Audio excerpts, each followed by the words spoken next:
And it would help if I turn my mic on. Good morning, good afternoon, good evening, welcome, everyone. Got the whole house here. Wicked, Almighty Kingpin, New Gamer, Tam and Ten, of course, Belcon, Will the Force, Space Ace, Thomas, Vina Q, welcome. Good to see you all. Hopefully I got everyone. I know there's quite a few more hanging around, so let's get to it. We're just going to, so I thought it would be interesting for you guys to see how I go about evaluating the DLC stuff. Like, when I get my hands on new content, what process do I go through to try and figure out, what use case scenarios for various units, trying to figure out kind of their place. So, we're going to start with the High Elves here. We'll just go straight in with Ivres, and yeah, starting with Eltharion himself, we've got a few options. So yeah, in terms of mount options, just kind of looking at him on foot here. Does not have armor-piercing weapon damage or anti-large, which you would kind of expect with his halberd, but he does have some abilities here. This one here, Grim Discipline, basically if his health goes below 25%, he gets martial prowess, which is kind of an interesting change. It means that these stats are a little bit better than they would be otherwise. He actually gets somewhat of a small buff near the end of his life force. Of course, he has Lore of High Magic. We're all familiar with this. Shield of Safri, the lore attribute, Apotheosis, Hand of Glory, all that jazz. He has this here, the Mistwalker's Barrage. It's a bombardment. It lasts 4 seconds. If he's in melee, it recharges for 30 seconds. Or sorry, recharges if he's in melee. But yeah, basically this is a passive ability. You don't have to do anything. It's not activatable. It just happens when he's in melee, and it doesn't do all that much damage, to be honest. Yeah, I'm not super impressed by it, but it's there. It's absolutely there. His items, he's got the Helm of Ivres, so this makes him unbreakable and he can't die for a short amount of time. So if you're getting absolutely sniped, you can pop this, but I would argue if you have to pop this, then you probably made a mistake in the first place. So you might not want to necessarily buy it, but those insurance items can be nice to have. This one, though, gives himself magical damage, physical resistance, and extra armor piercing, which doesn't really help too much on foot. I mean, he has okay armor piercing values, but obviously that comes much more into play up on the Griffin. The Ithilmar steed, pretty standard stuff, just a horse. But up on the Griffin, if we just kind of evaluate this as a monster, right, let's come in here and kind of compare. This is what I'll do, is look at the stats here. I think, okay, this is a Griffin. Let's go ahead and compare it to another Griffin. Carl is kind of the world beater Griffin, right? He's the top line. So we'll go ahead and just compare him to a regular general. 4,000 HP is about right on point. 4,038 is actually exactly the same. As you would expect, Eltharion being, an elite high elf, has just better stats all around. Obviously, he's way more expensive, especially given his spells and everything. Yeah. Yeah, so looking at the stats, I mean, 80 charge bonus is excellent. Griffins tend to be charge-oriented monsters, so that lines up with what we would expect there. Again, just better stats all around. 44 melee defense, 54 melee attack, 100 armor, and 85 leadership. So very, very strong. Of course, if you do compare him to Carl, you'll see that Carl is just a better combatant. Yeah, Eltharion actually has slightly worse stats than Carl. Slightly better melee defense, but less HP. And basically everything else is slightly worse. Obviously, he's a caster and Lord in one, as you would expect. Carl can get pretty expensive if you kit him out, and he has, I would argue, better support potential. I mean, yes, magic is great support, but Eltharion's other abilities don't really give that much area of effect support, not like someone else who we'll look at in just a minute. So, yeah, all in all, he's a pretty standard in terms of power level Griffin Lord, maybe slightly stronger than something like a General of the Empire or a Bretonnian Lord, but obviously not as strong as Karl Franz or, Lewin, something like that. Let's move on to the next Flying Lord. And for this one, we're going to be going to the Knights of Caledor, Imrik. Probably one of my favorite new adds for the High Elves, personally. He's the Dragon Prince guy. He technically is halberd infantry. He really has more like a lance. But, yeah, if we have a look at his stats, he's got fire resistance, obviously being a Dragon Prince, 15% missile resistance. He has martial mastery, which is great, and he's got a couple abilities innately here. Lord of Dragons is a really nice single target debuff. Doesn't even have to be on a character, any enemy for 30 seconds and 150-meter range. That's just a great debuff overall. Minus 40 melee attack, minus 24 melee defense, and given that high elves are pretty squishy, debuffing melee attack is generally a very strong ability for them. The second one is probably even stronger. It's the High Elf Wah, is what it is, the Dragon Horn, right? So we've got Horn of the Wild Hunt from Orion. This is the Dragon Horn, map-wide, 16 seconds only, but 24 melee attack and can cause fear. Yes, yeah, it's very, very strong. Map-wide, too. And keep in mind that map-wide effects affect your allies in team games as well, right? So if you're playing like a 2v2 or a 3v3, this Dragonhorn will affect your allies. That makes Imrik just that much better in team games. And then he also has the Star Lance here, which gives himself fire damage and flammable, and a huge amount of extra charge bonus, which on foot doesn't matter too much. But if you look, I do want to talk about his horse mount here. I'm not going to try and pronounce that at the moment. But anyway, he's got a Dragon Prince horse, and if you look here, he goes up to 78 speed, same as Dragon Prince's. 90 charge bonus, though. 90 charge bonus. So keep in mind, he's only 1844 with this current kit. You have the Star Lance. He's, what, 2,000, which is reasonably expensive for a horse lord. But let's go ahead and add in here Sad Tyrion, and we can compare how just horrible Tyrion is in every way, pretty much, compared to Imrik. So Imrik here, fully kitted out on horseback, mind. He does have a Star Dragon mount, and we'll get to that in just a minute. But fully kitted out just on horseback. He's got anti-large AP, much better charge bonus, and keep in mind he has an ability, I guess it's the same charge bonus, but he has an ability to buff it. Less weapon strength overall, but that anti-large bonus. He has slightly worse stats, and he's slightly slower, tiny bit less HP. But the biggest difference for me is the support ability is so much better, and he's 500 points cheaper fully kitted out. I mean, certainly Tyrion has the survivability of Heart of Avalorn. Sunfang gives you some nice AoE damage. Stand Your Ground is an okay support ability, but I would argue Imrik's much, much better with his map-wide Wah. Lord of Dragons is also a great support ability.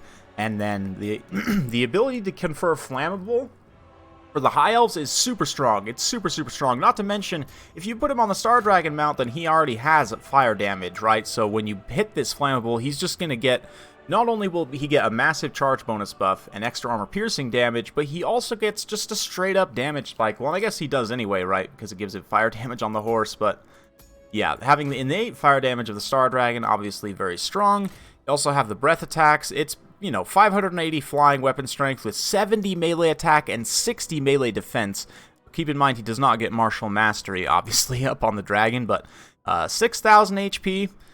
Did they nerf? I guess they must have nerfed the HP of Star Dragons overall. I'm not really sure. I feel like they used to be higher. I'd have to compare. One of you guys in the chat here who has the old version of the game can maybe pull up and look and see what the stats are for the old Star Dragons. I think they might have nerfed the HP overall on them, but I'm not sure.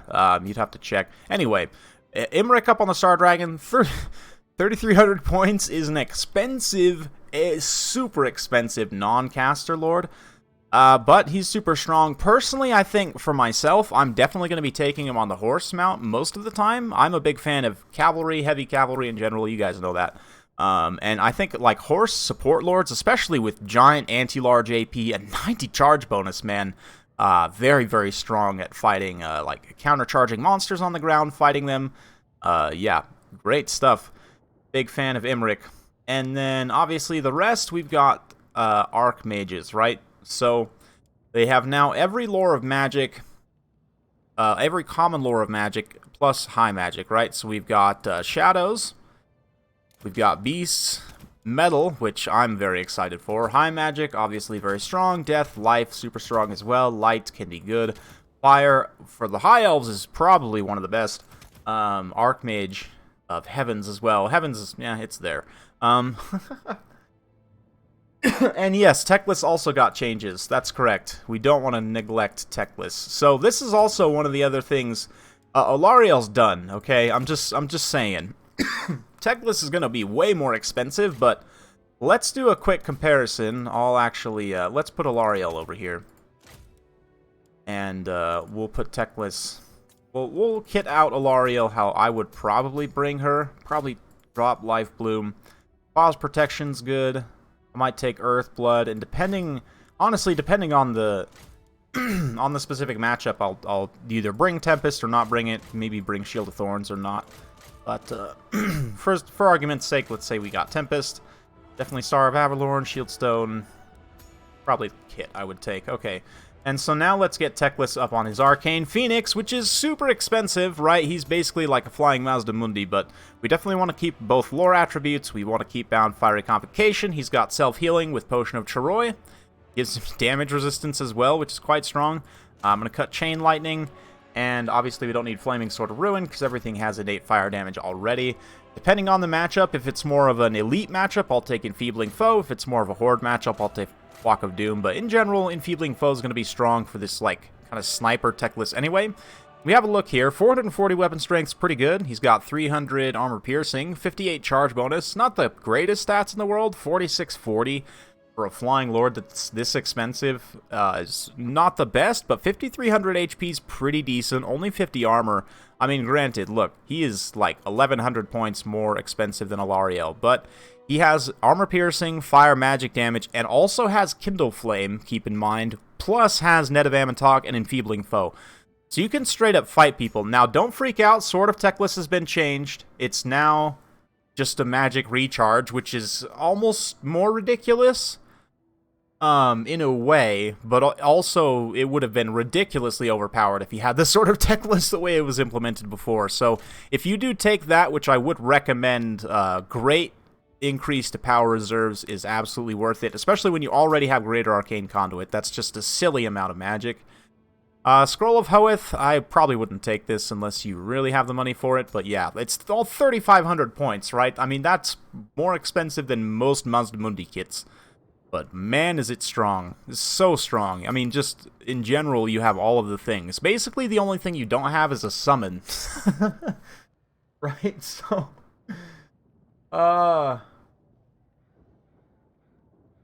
no, it's the Arcane Phoenix. It's not on fire. It's Magicu. Which, okay, you know what? Let's actually do this. We're on Tower of Hoeth, or Torgard even. I'm gonna go ahead and just, with Teclis, we've looked at all the lords now, so y'all can see him riding the Phoenix. Let's go ahead and grab just some of the new units here. Whoops, not them. Yeah, we'll grab a spear for comparison's sake. Actually, let's grab the ROR spear. Yeah, to compare to the Silverin Guards. And, yes, we've got these guys we need to take. Making sure I don't forget anything. The Lions. We'll come back and compare stats in just a minute, but I want you guys to see these new units as we're going through them. I've got that ROR. Okay, I need to go up custom funds. All the funds. Okay, calm down, Gelt. Calm down. And then I think that's it. I believe that I've got everything. Okay. Yes. To answer your question, Guac, all of the magic, every magic.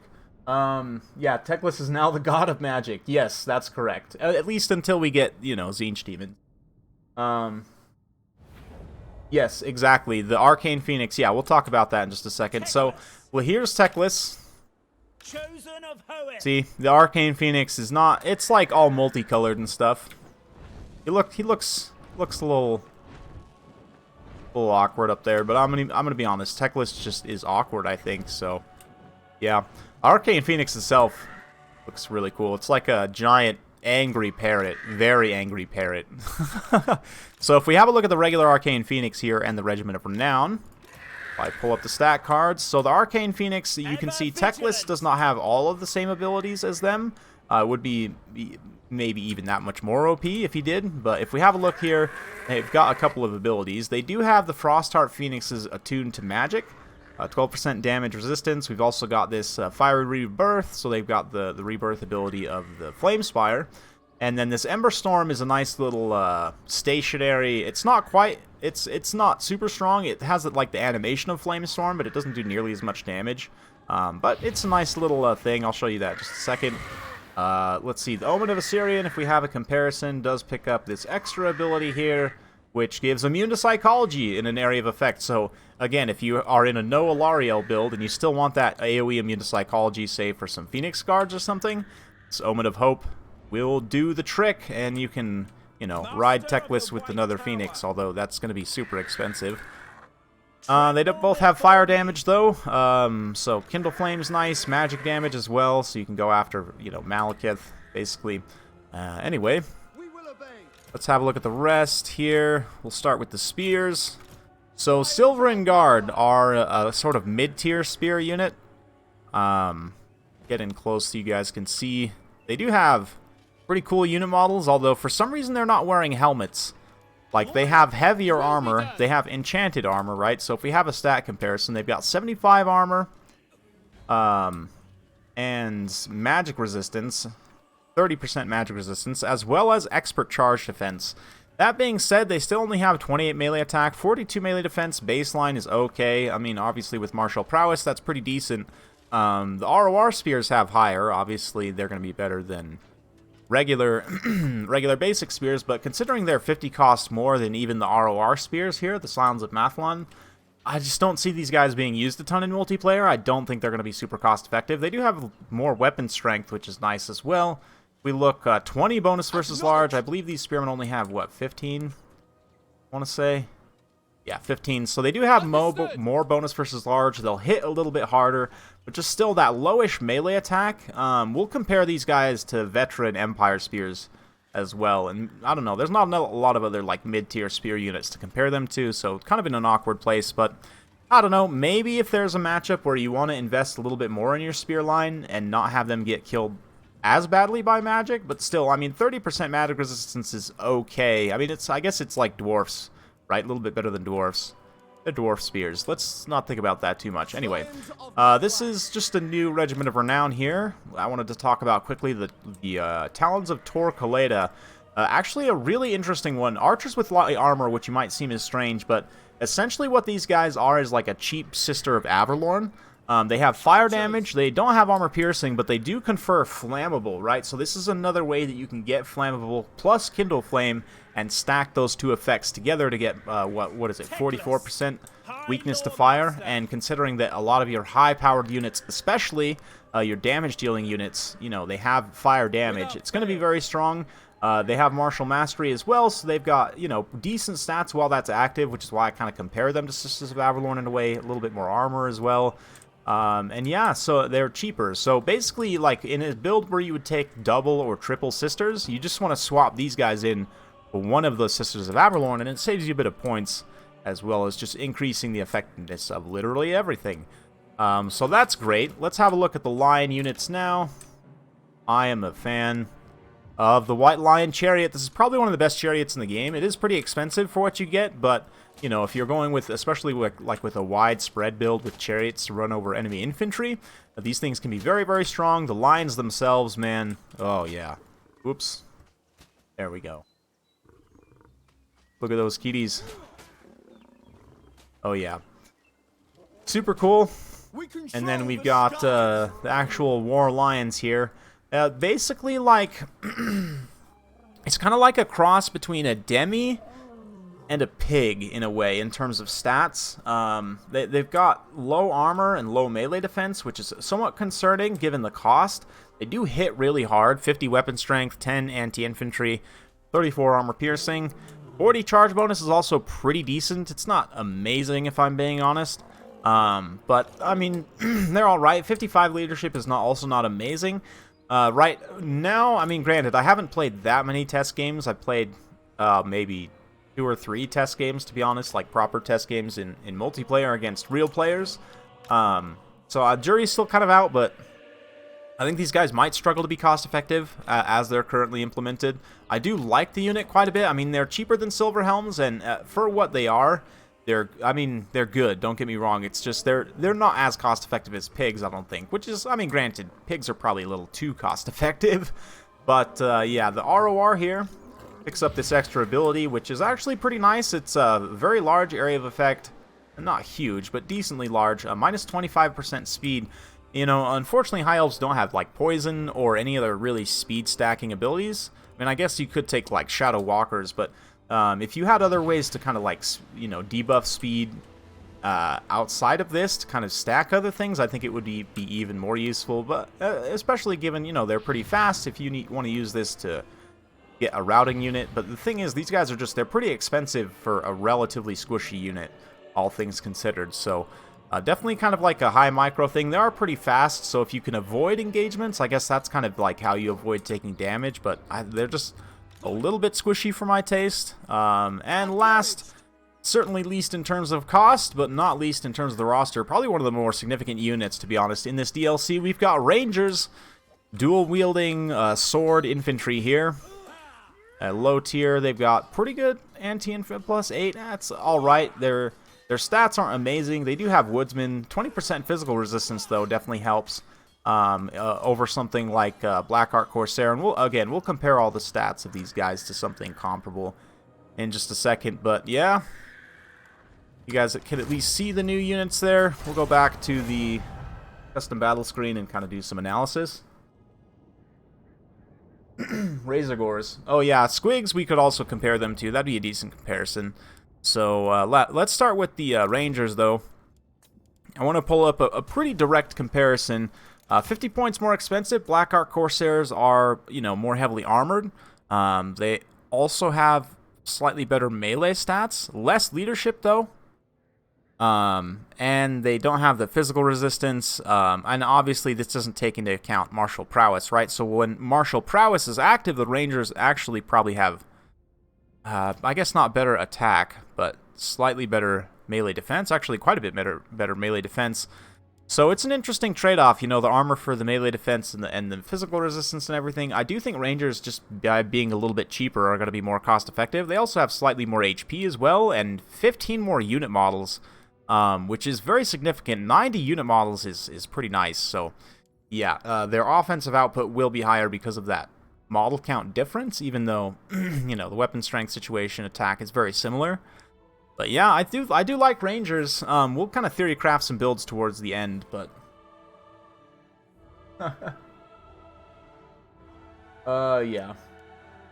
yeah, the models is pretty significant there. But anyway, let's move on. Let's make a comparison to good old Empire. And like I said, there aren't that many mid-tier spear units in the game, to be honest. I mean, I guess, yeah, there's just, you could compare them also to like a ranked up,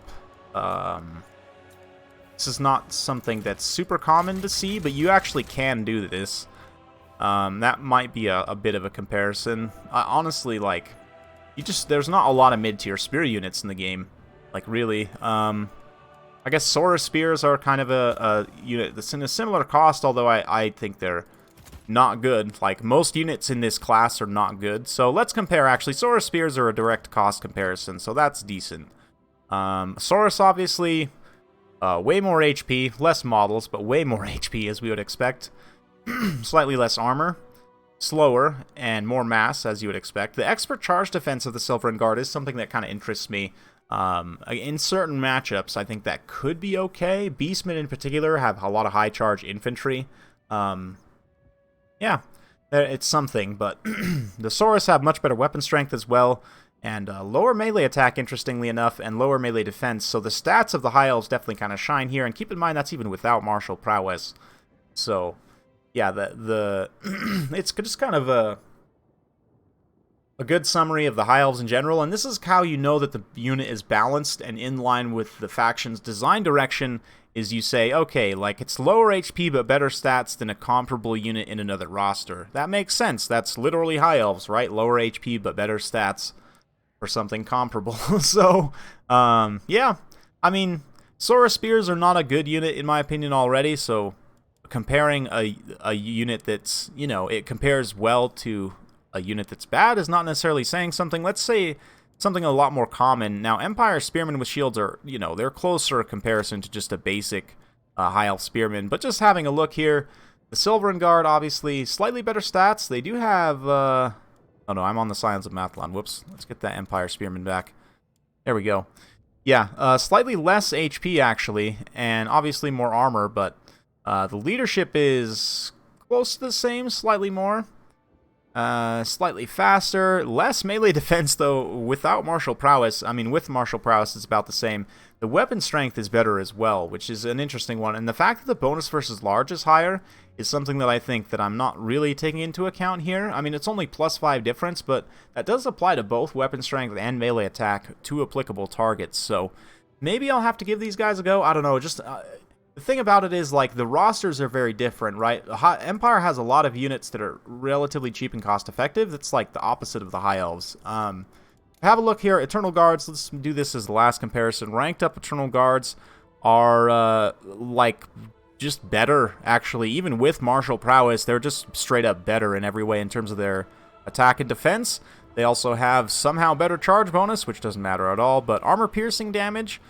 considering they have less weapon damage overall, I'm still going to give the advantage to them because of the armor piercing. Obviously, the armor is much better for the Silverin Guard, and the magic resistance as well is something that's really, really nice. Extra HP, extra unit models. So, yeah, I mean, I would say the Silverin Guard, it looks on paper like it's cost-effective if you compare it to other things that are kind of within that range. It's just in a weird place. There's not very many comparable units. Right, so an interesting one. Yeah, bonus versus large of 20 is an interesting one. I don't know. I'll have to kind of try these guys out a little bit and see what their use case is. I'm not really sure at this point. If you wanted to go like super duper wide, and again, we'll theory craft some builds. Maybe they have a place there. But anyway, let's go ahead and move on. The White Lion, I already am a big fan of this one. We don't need to compare it too much. The best comparison is definitely the Gorebeast Chariot. It's, what, 100 less, but just, like, very comparable. Like, basically the same HP. The Gorebeast Chariots, the White Lions actually get martial prowess, which is nice. They have much better stats, and with that martial prowess active, they actually have really good melee defense. And considering the way chariots work, if you can heal those models and keep that martial prowess active, that's going to be quite strong. Gorebeasts have higher charge. White Lions have slightly higher weapon strength. The White Lions are also much faster. 82 speed is really nice. That's very fast for a high-powered chariot. Also has slightly better leadership. Much less armor, though, which definitely makes a difference. But that missile resistance comes into play in certain situations, you know, kind of as a recompense. So I definitely think it's basically what you would expect. It might be a little bit less cost efficient than the Gorebeast Chariot, but it's going to perform very similarly. And especially if you can keep that martial prowess active, that high melee defense for a chariot, I mean, that's going to be, what, 40 melee defense for a chariot unit's actually very good. So, yeah, I'm a fan. The War Lions, okay, let's make a couple of comparisons here for the War Lions. We'll pull up some other kind of... units. All of these units that I'm pulling up, though, are going to be cheaper, I think. Let's see. What am I looking for? Oh, yeah, obviously. Beastmen, pigs. So we'll do Squig Herds first. Squig Herds are not a unit that you see super often. They're much less expensive. They have less weapon strength and a little bit more unit models, but pretty comparable charge bonus. War Lions are just better in every other way, though, as you'd expect, having a little bit less models. So it's not the best comparison. We'll just get rid of the boys for now. For Lizardmen, we have a very cheap comparison. 450 points for Feral Cold Ones. They have a little bit more unit models and comparable weapon strength, so actually the damage output is going to be pretty similar. The War Lions do have only slightly better stats. They are quite a bit faster, but considering they're, you know, not quite twice the cost, but pretty close to twice the cost, they've got better charge bonus. Anti-infantry also makes a pretty big difference in certain situations, but yeah, I mean, this is what I'm talking about when I'm saying they're going to struggle to be cost effective. If you compare them to even a unit like Feral Cold Ones, it's not amazing. I mean, granted, the War Lions also don't have Enrage, which is nice, and they have Strider, which will make a huge difference now. I don't know if any of you guys haven't seen my rework video. Definitely check it out. But Strider is very, very important, so this might be worth paying for on certain maps especially. That would definitely be a little bit more situational there. And not having the Enrage makes a big difference, right? So, it's, yeah. I think you can get the War Lions to work, but they're going to be very micro-intensive. And for the final comparison, obviously, this is the one I've been talking about, pigs. Pigs got a little bit more expensive. They were 550, now they're 600. I think they got some stat debuffs as well. I mean, pigs have just bad stats. I mean, 24 attacks, okay, 16 defense is bad. But you consider they've got 24 unit models over 18 and basically the same weapon strength, better charge bonus. They're a little bit slower, not too much slower, but better armor and a little bit less HP overall, actually, interestingly enough. And yeah, these pigs also have Strider, right? So the pigs, I mean, like 200 points less. I think they're just more cost-effective overall. So I'll have to see. The War Lions, like, I think it's a good unit, and it seems like it's reasonably well-balanced. My concern is because of its lower model count as compared to other comparable units. Like, really, it has the model count of, like, I think even demis are more, right? Demis are 20... I play Empire, I should know this. Yeah, I was going to say, demis are 24, so... I don't know, I really feel like they should probably bump up the model count on War Lions to 24, just to have it be in line with other similar type of units, but anyway. They're going to be alright. The Regiment of Renown will be even less cost-effective. It's, what, 225 points more. And on a roster where generally you're trying to... you know, cut as many corners as you can to try and bring as many units as you can, you're probably not going to see this guy much. Same thing with this Omen of Eltharion. Like, it's nice, and if you want that immune to psychology, but, I mean, you're encroaching on, like, high-tier dragon cost at this point, so there's definitely an argument to be made that you should really just bring a Star Dragon instead. In most situations, instead. I mean, it's a Star Dragon, right? You got your breath attacks. Yeah, it doesn't have the self-healing, but it just has more HP to begin with. Yeah. So anyway. I don't know. It's hard to say. The balancing is definitely not final, but yeah, exactly, 10 and 10 micro-intensive, but if you can make them work, and especially on certain maps, I think, with a lot of forests, I think it'll help, but yeah, the weaker high elf units, I think this is probably fine. And even with this, like, we can do some theory crafting. Let's tell you what. Frost Phoenix? Oh, nope, still no Frostbite. Or Chilling Aura, or any kind of speed debuff, so... yeah, no. Nope. In terms of other things, oh yeah, one other thing I forgot to mention, the Fire Mage. So you have all those Lores of Magic for hero level as well, but one special one, the Fire Mage, gets access to a Sun Dragon, so you can take a Firecaster on a dragon, a hero level Firecaster on a dragon, like alongside Imrik, or alongside even just, you know, a Prince on a Star Dragon, although you'll probably want some healing. So with two hero dragons in the air and no healing, that feels a little bad. So I guess, I mean, you could do something like this. If we were to theory craft, okay, let's have some fun. Let's start the theory crafting. We're gonna get an Imrik double dragon list together. So all of the points for Imrik. We're gonna try and cheap out this caster as much as possible. Just take probably Fireball and Cascading Fire Cloak only. And then I need some kind of healing. I really need some kind of healing. So let's grab a Lore Master and strip him down. I mean, that's a lot of points, but I should probably do like real army size. I know, yeah, see, we're already pretty deep. Alternately, how much would it be to just take another mage, which is not super efficient, to be honest. It's only 542 for just regrowth, which, I mean, granted, if she gets sniped, that's bad, but we can roll with that for the time being. For the rest, we're pretty thin, so we'll want to go with some units. I'm a huge fan of Eltharion Reavers, so we're going to tank up 4 of those to give us some nice mobile hitting power. I'm tempted to grab these archers, but they might be tough to protect. And Imrik also gives us a flammable timing push with the Star Lance, so I don't think it's super necessary. But let's grab some spearmen. Again, we just want to try and pad out some numbers. I might grab some rangers as well, just for a little bit of anti-infantry. And even, you know, already we're at, what, 1,000? So It's pretty tough. This is what I'm talking about with High Elves. You're always cutting corners in terms of cost and trying to find ways to, you know, optimize things. And all of this stuff I would want, to be honest. Especially the Starlands. Yeah, so already you're kind of running into a bit of problems here. But you could do some other various things with the remaining points. I don't know, maybe you buy a Silver and Guard depending on the matchup. If I would actually think about like who I would take this against. Maybe Tomb Kings.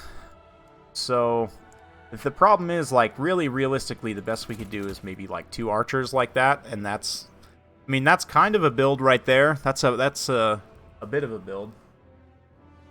Yeah, these 3 units cost more than half your points. Exactly. Oh, yeah. No. Actually, Jared Larkin, I would say Lions could supplement Reavers. This is actually a build I was thinking about. So, if you took a cheap wide build, let's think about a nice cheap wide build here with one of these Archmages. So, you could take Lore of Metal, or actually, let's go with Light. This could be an interesting one. Okay, so we'll go with Light. We'll put her... You could put her on an Eagle. Just the threat of anti-air. Most people won't bring high-powered air units against the High Elves, so you're going to be relatively safe to do this. Let's go with Nets, Barona's Time Warp, and Foz Protection.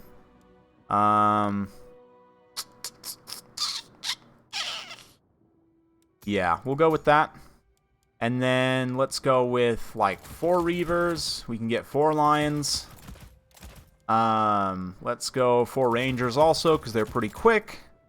We need 1 unit that causes terror at least. So, I'm tempted to grab a Flame Spire. It's the cheapest thing we can get that has terror, right? I mean, we could upgrade her to a Moon Dragon. That's going to be actually a little bit less cost, technically. Just about 100 less cost. Although, not having any healing and being up on the dragon is a bit risky. It's definitely risky. It makes her have a lot more HP, though. It's just it is a bigger hitbox, absolutely. But if we wanted to go cool and thematic, I might change it out. But let's do this for now with that last 1,000 points left. We could grab a couple of archers here. This is a build. I might take this against, like, Skaven, maybe. And if you really wanted to go, you know, all in with no terror, you could go even wider. But the issue with High Elves is all their terror units are pretty expensive. What you could do, I guess, instead of taking Light, and this Barona's Time Warp basically would just be a juicy buff to all of these mobile units and, you know, try and isolate and take it out. Stock on Flyer? Yeah, we would have to cut something. Oh, no, it does not. It does not have the stock item on the dragon. That's interesting. It does have the stock item on the Eagle, though, so that's kind of an interesting trade-off. I don't know. It might be worth having the breath attacks of the dragon, though. And with, like, self-buffing and stuff, you can do okay in a duel. It is very expensive. If you wanted to go super cheap, you could take her on horseback, I guess. And then... or a terror unit. Man, I really wish this White Lion unit caused terror. This Rahagras Pride. If they caused terror, they would be a super strong regiment of renown. Actually, you'd see them all the time. As it is, without terror, they don't seem to look like they're going to get a lot of use. But anyway, yeah, this is kind of the best we can do at this point. It's just to bring, like, a Phoenix separately.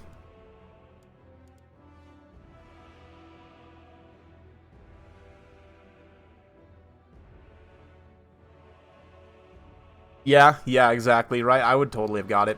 If you don't want to have to necessarily bring a terror unit, you can obviously bring Lore of Death. Do something like this. You could go with, like, a Spirit Leech, Aspect of Dread Knight. You could take Doom and Darkness as well, but if the idea is to go with a full stack of High Elves, which I don't think we've ever been able to do, to be honest, we can do this. We can grab a couple Lothard Sea Guards. And I might trade 1 Ranger out for a Bolt Thrower. Almost a full stack of High Elves. Look at that. You almost never see that in multiplayer. And we even have Terror from Aspect of Dread Knight, right? You could even make her cheaper and even take one more unit, right? Oh, look at this. Look at this. It's a stack of High Elves. Actually, probably need some Spearmen.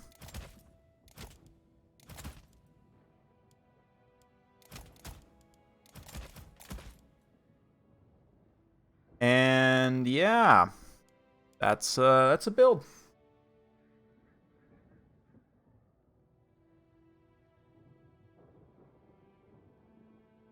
More White Lions. Yeah, you could go with more White Lions. You could actually change this Ranger out for like a unit of White Lions, right? Like here, bring some actual White Lions in our infantry line.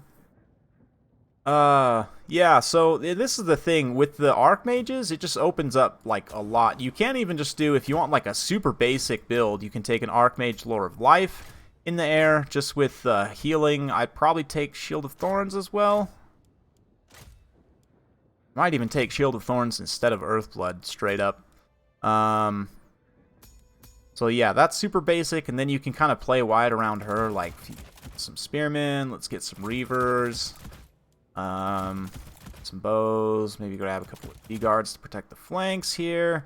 Grab some White Lions. Yeah, see, like, this is also a build. If you take Lore of Life, self-healing on the dragon, then obviously it's a little bit less risky to go with the dragon. And this could be good. You can also get self-healing with high magic, obviously. Although with this, it's basically like a cheaper Eltharion that's worse. If we have a comparison, let's kind of kit Eltharion out here. So this is kind of an interesting comparison. Honestly, I'd probably cut Mistwalker's Barrage. I don't think it's necessarily worth it. But let's say we've got Tempest, we've got Hand of Glory, and yeah. So she's 27 and he is 25, so she is actually more expensive, right? You do get the breath attacks, and you also have Arcane Conduit, keep in mind, so she is going to get more Winds of Magic, right? He does not have Arcane Conduit, but obviously he's going to be a much better combatant, better armor, better attack, actually slightly less defense, much better charge bonus, less weapon strength, and you also don't have the breath attack, but honestly, like, there's probably an argument to be made both ways here for taking either the High Mage or the High Archmage on the Dragon versus Eltharion on the Griffin.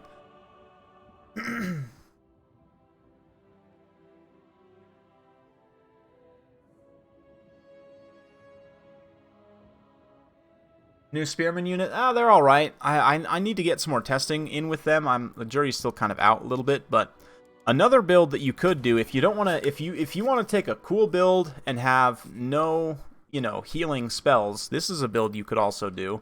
A wide high elf build is to take like a metal archer build, right? So if you come in here, you get this Lore of Metalcaster. I might even take her on the Chariot just for Surtha memes. We definitely want Plague of Rust, and Final Transmutation is also very strong. And keep in mind, guys, Lore of Metal is just, it's not a lore that, it's probably, in my opinion, the most underrated lore of Magic. Like, it's not one you see super often, but you could do something like this. You can, technically, if you want to, do something like this. And then, I'm actually taking Arcane Phoenix here. Is it worth the extra 500 points? I think so. Especially given the extra leadership, so it won't just rout before it gets its healing proc, most likely. This is 10 ranged units, so that's going to be kind of be our max there. Let's grab some Reavers. And we have, yeah, a build. This is a really terrible build, but it is a build.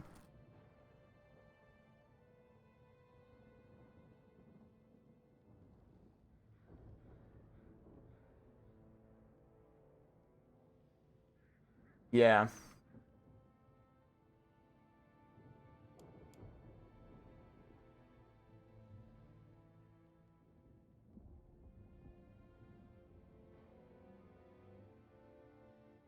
Yeah, this is also a build.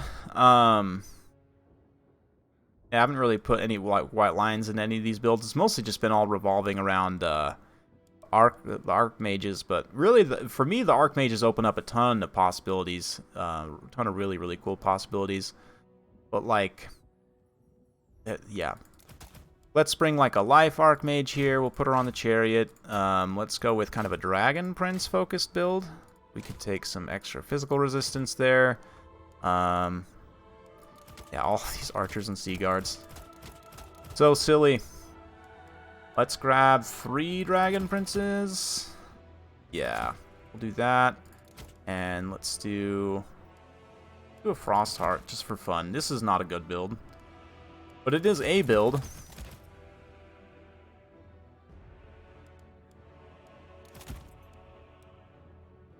You know, do stuff like this. I don't know. I'm just kind of spitballing. Yeah, Beavers are too good. Eltharion Reavers, well, they're 550 points, 40 charge bonus, like good stats. They have kind of low health. It's their only downside, but if you use them like cheap Wild Riders, they're super strong, actually, in my opinion.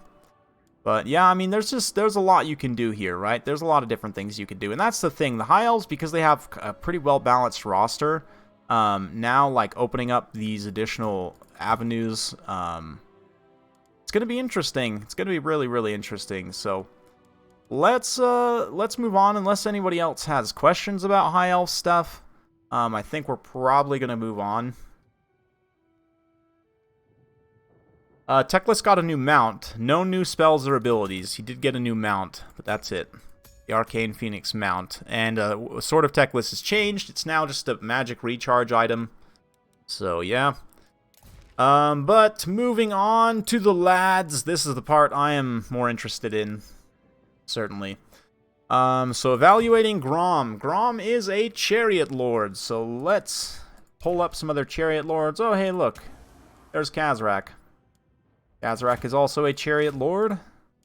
Volkmar is also a Chariot Lord, technically. And let's also get the one and only Cetra the Imperishable, of course. White Lions get a buff?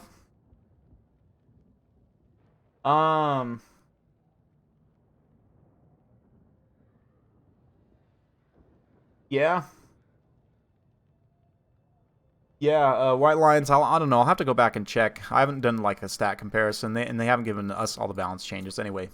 But yeah, let's have a look here. I want to have a look at some Chariot Lords. So, Cetra is the best Chariot Lord, right? He's a caster and monster in one. He's got 100 charge bonus, literally 100 charge bonus, massive armor piercing, weapon damage, 25 bonus versus infantry, only 30 melee defense, but he also does fire magic damage, 110 armor. Khazrak's also very strong, 100 armor, less leadership, obviously doesn't have all of the abilities, but he's way cheaper.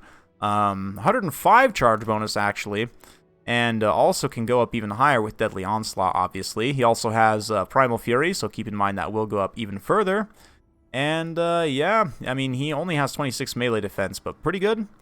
So now looking at Grom, Grom is comparable in terms of base price. He's a little bit more expensive, but he is non-armor piercing, unfortunately, and only has only 90. But 430 weapon strength, 140 armor piercing. Let's have a comparison, kind of around 280. We have a look at Volkmar. He's also kind of non-AP, right? Volkmar, where'd you go? Get back over here. He's only got 245. He's definitely more of a support-oriented Lord with lower charge and weapon damage, but much better support abilities and, you know, bound banishment.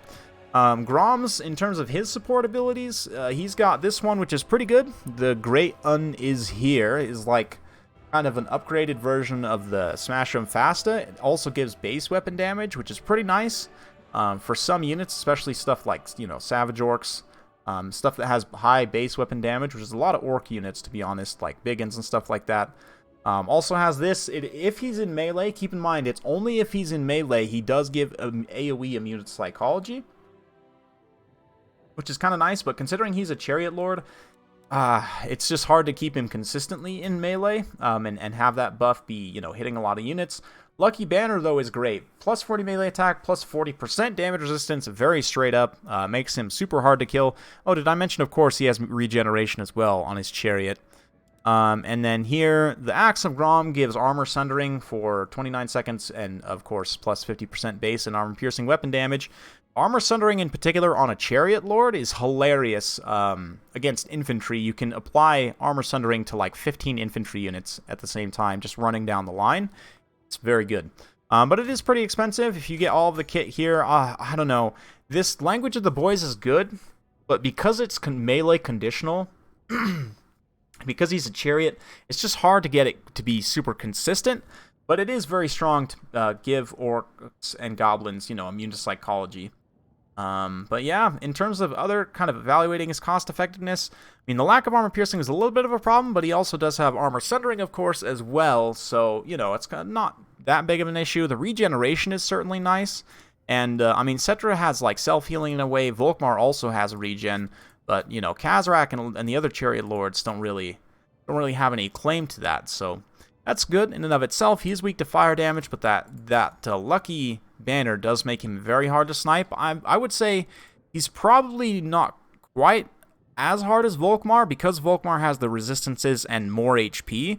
Volkmar is going to be harder to snipe, but he's close to that level of annoyance. And especially, I mean, well-microed chariot lords in particular, he is a lot faster too. 84 speed is very fast. I think that might be the fastest here. Let's see, 70 for... Oh, no, 70 for... Yeah, 84. I'm looking at the wrong stat here. 84. Oh, no, Cetra's also 84. So, yeah, comparable to Cetra in terms of speed. Definitely much better than Volkmar. And you take those combination of factors, right? The regeneration, the damage resistance, the speed, charge bonus, and his mass and everything. He is pretty tough to kill if he's microed well. And despite his relatively low HP pool, he's definitely one of the tankier lords. And again, if you micro him well, you can get him killed. Do nobles get the high elf mount? I don't think nobles got any changes. No, I don't think anybody else got that griffin. I think it's unique to him. I guess I could check the prince. Oh no, the prince also got the griffin. Oh, I didn't see this. Yeah, the prince gets the griffin. Princess also gets the griffin. Okay, so hey, thanks for reminding me for checking that. I totally didn't even think to check that. But yes, the High Elf Prince and Princess both get access to the griffin, which actually for the Princess, that's a pretty cheap option, actually. Pretty cost-effective for like a Griffin Lord that also has a ranged attack.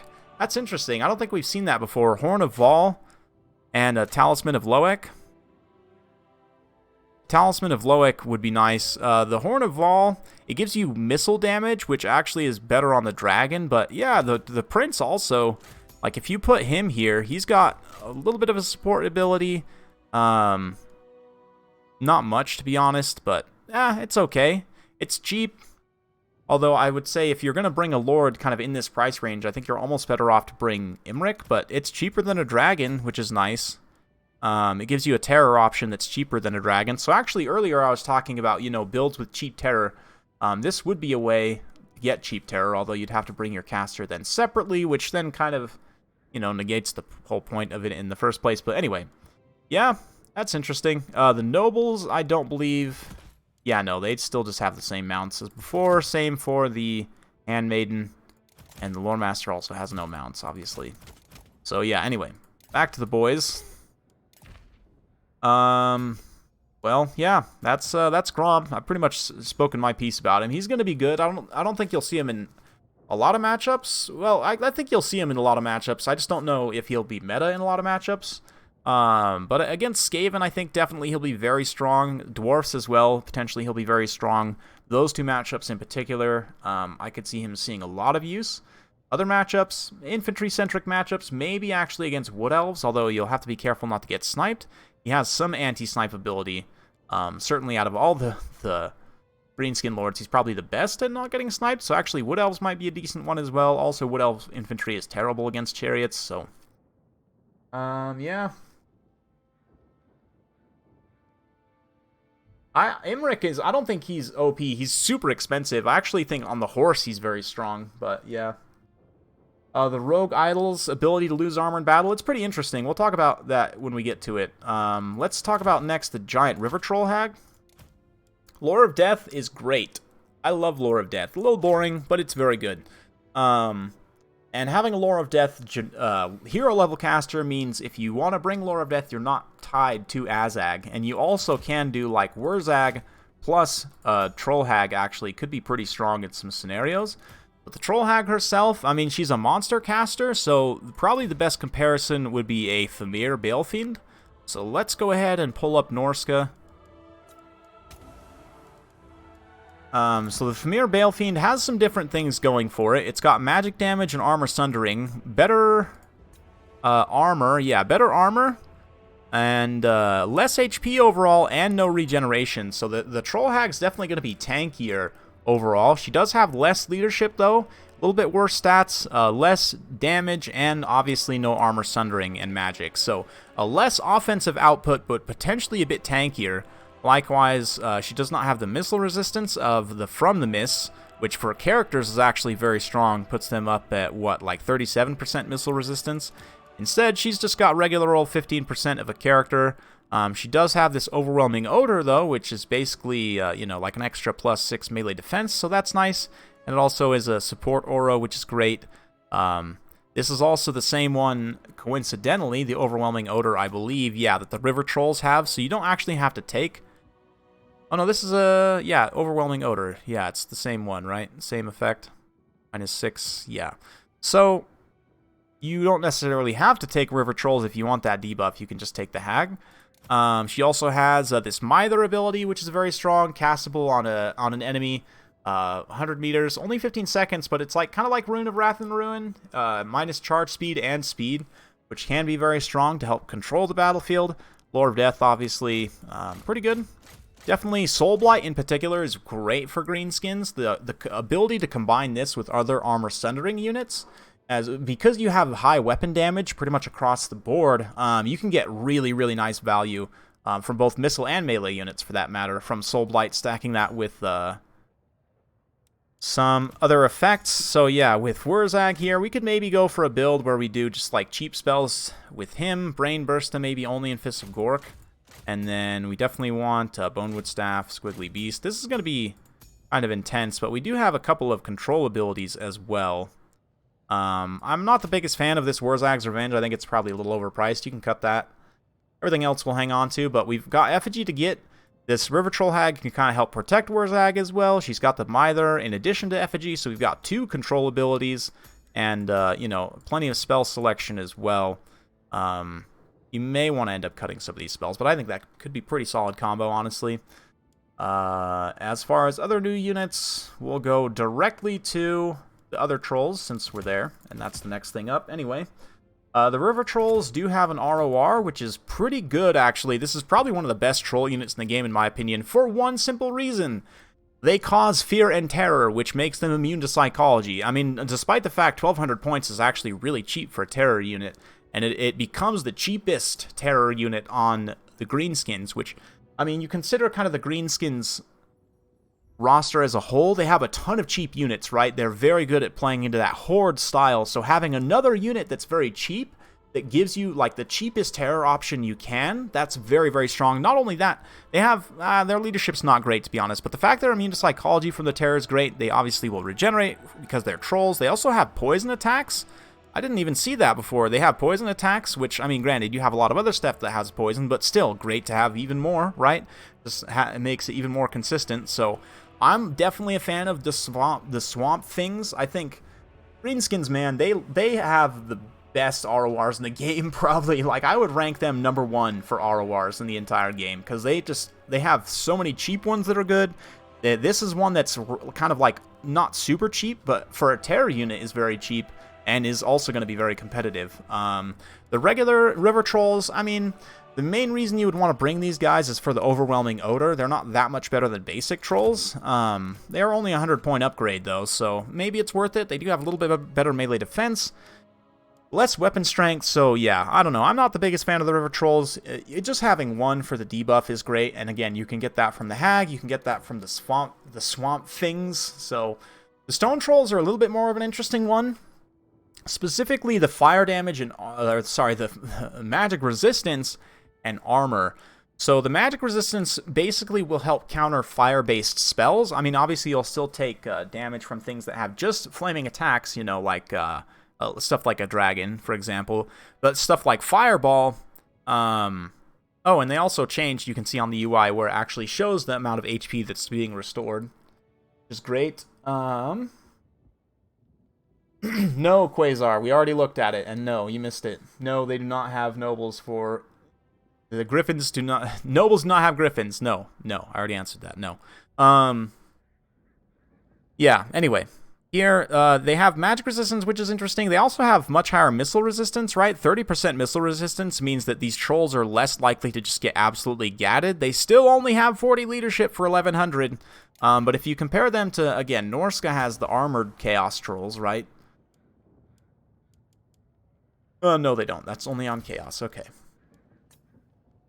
Yeah, Warriors of Chaos have the Armored Chaos Trolls, which is probably, like, the closest comparison to the river, or to the Stone Trolls. And you can see, yeah, the Armored Chaos Trolls have more armor, but they don't have the magic resistance or the missile resistance, which is kind of interesting. And I do think that could potentially be good. The Stone Trolls also have higher charge bonus and weapon damage, so maybe these guys could see some use. The leadership is an issue for a unit this expensive, though. That is just abysmal. 40 leadership for a unit this expensive and not immune to psychology. Yeah, I don't know. I'm sure some people will make these guys work, but...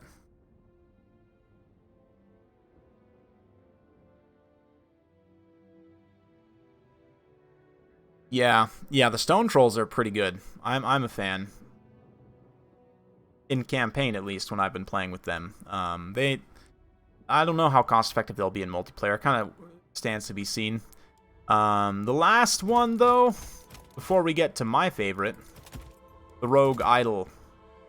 And after the comparisons, we'll jump in as well. You can see all these guys. Yeah, the Rogue Idol, 2300. So let's pull up the other giant expensive monster. Well, a couple of them. So we've got a Dread Saurian to compare it to, right? In the exact same price for a Feral Dread Saurian. And the Mammoth, I want to say, has one... the Soul Crusher's up there. We'll just take a normal Mammoth for comparison's sake. So, the Rogue Idol, what do you get?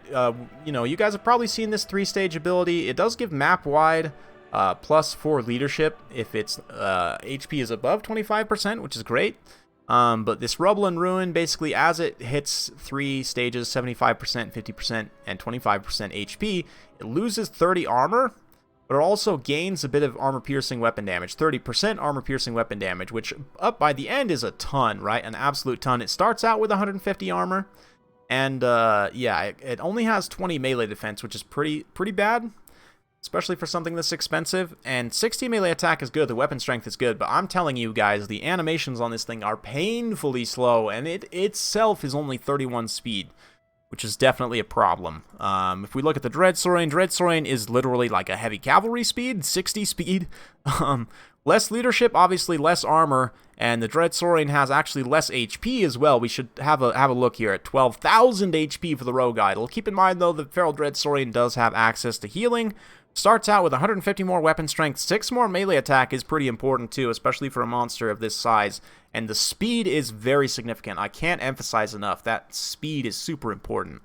Yeah, so the Rogue Idol, I would say, is definitely worse than the Dread Saurian. At this price range, again, I haven't played that many test games yet, so take this with a giant heaping of salt. So far, I haven't found it to be wildly effective, if I'm being honest, wildly cost-effective.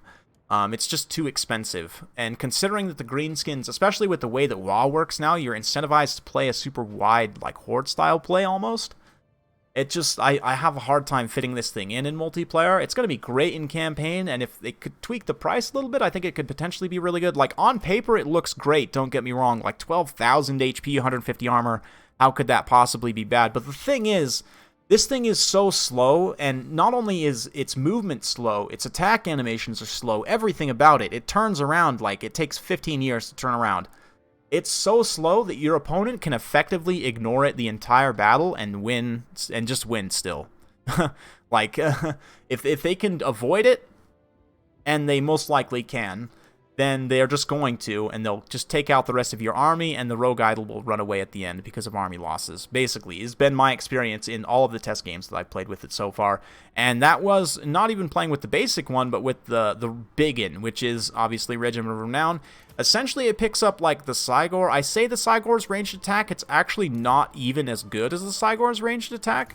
So if we come in and have a look here, well, we didn't even compare it to the Mammoth, but we'll go back to that.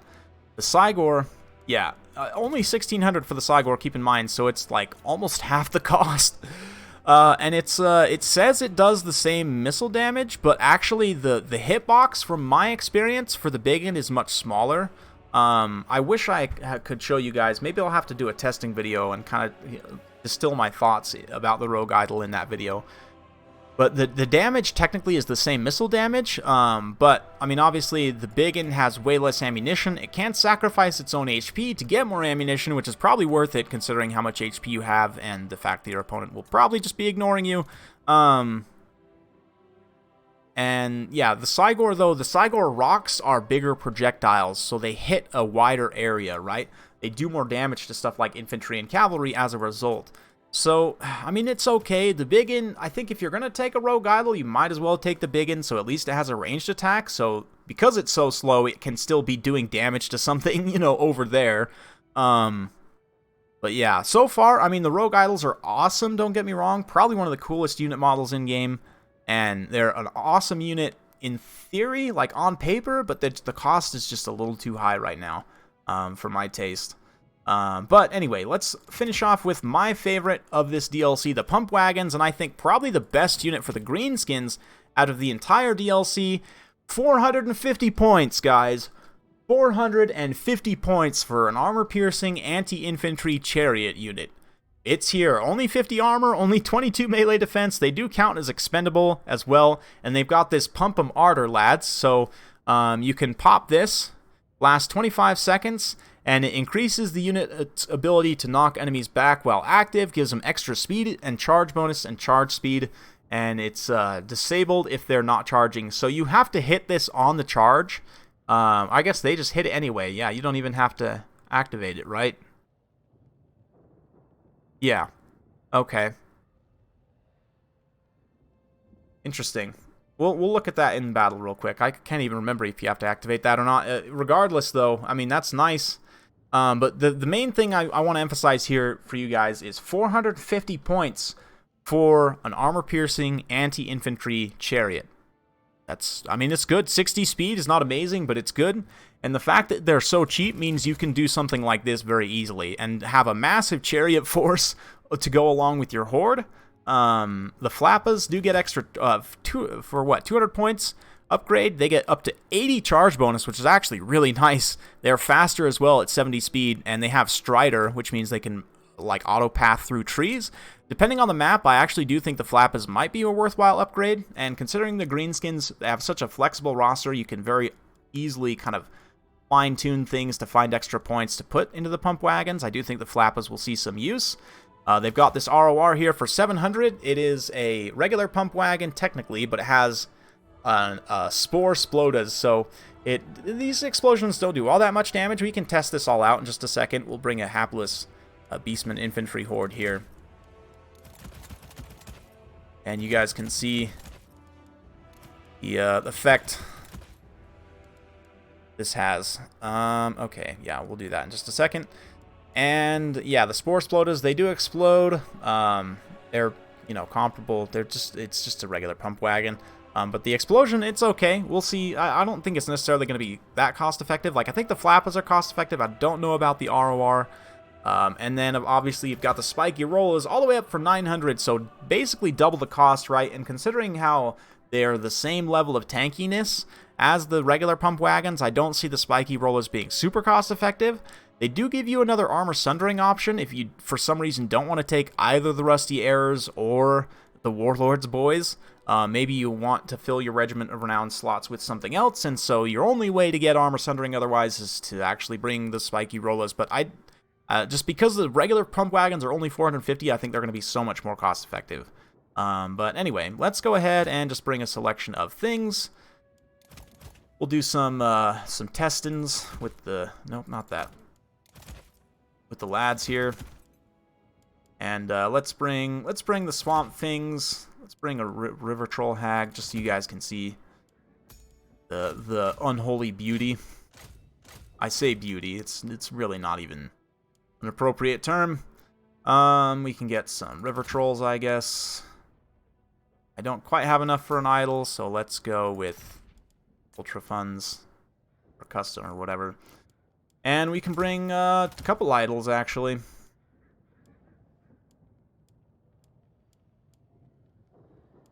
Yeah, and let's get Grom in there. We gotta see the Paunch in action. And then we'll just get a whole bunch of Beastmen infantry to run over with chariots.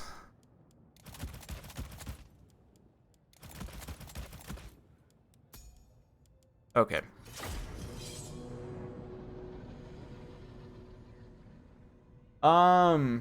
If I had to guess, Taco, the Black Orc hero leak, if I had to guess, it's gonna get like the Charybdis / Bone Giant treatment, where it'll like get released later on. Like my guess is probably they were working on it and just didn't have time to finish it in time for the DLC. So they're going to put it in at a later date. If I had to guess, that would be, because I mean literally the same thing happened with both the Charybdis and the Bone Giant, right? So I do think that's going to be the case for that. So, oh, I forgot the stone trolls. That's fine. We can look at them another time. The river trolls are very fishy looking. I mean, they look like they could fit in on the Vampire Coast roster almost. The Troll Hag is just beautifully disgusting. She's got her, yeah, it's just nasty, to be honest.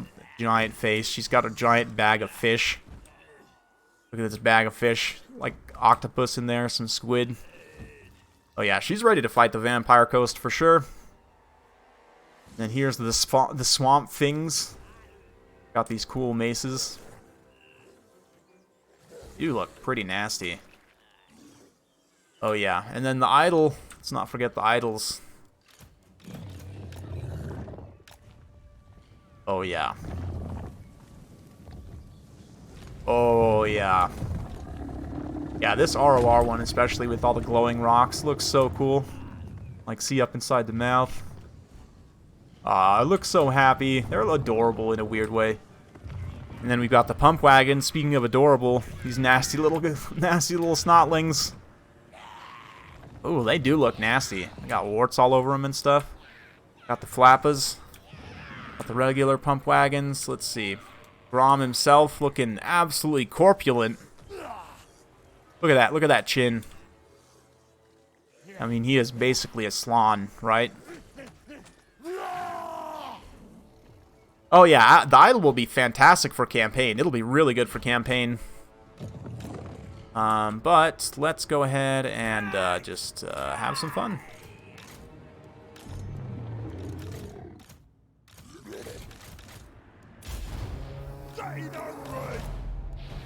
Chariots. Forward. I think I'll just give a nice AI attack order. Yeah, you can see there, you see how the projectile is smaller? This is what I was talking about. Projectile is significantly smaller than the Cygor rock, right? So it actually ends up doing significantly less damage against infantry, just because of the projectile size. But let's get Grom charging in here. Watch, the flappas have got to be my favorite. When it hits, it does damage, don't get me wrong, but it just, because the hitbox, so to speak, is smaller. Where's the Spore Splotas? Are they over here? Oh, no, see, there they are. Yeah, I didn't even really pay that close attention to the damage. Probably do like a proper testing video. This is not really a great test, but oh man, just directly hit the Spore Splotas there. That was not cool. Have them all collapse into the center.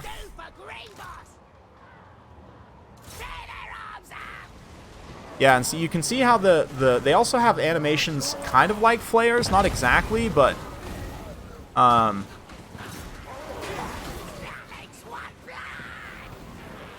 the flappa's got to be my favorite, but they do have like these little attack animations, just like that. And the flappas like jump up and down. It's so good.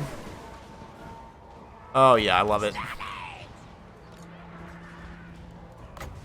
Come puke on them. The thing about the pump wagons, though, you can see they do have pretty bad mass. Like, they have a hard time accelerating even out of light infantry. So, that is one thing you have to be aware of. But, I mean, considering how cheap they are, especially for the basic ones, like, you can almost just throw them away. Not quite, but, I mean, they will easily pay for themselves. Let's get a little bit more ammo.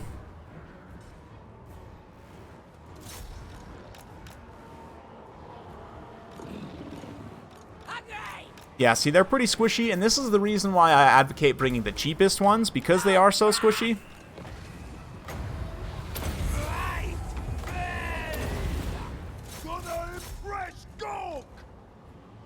Alright, Idle, do your thing.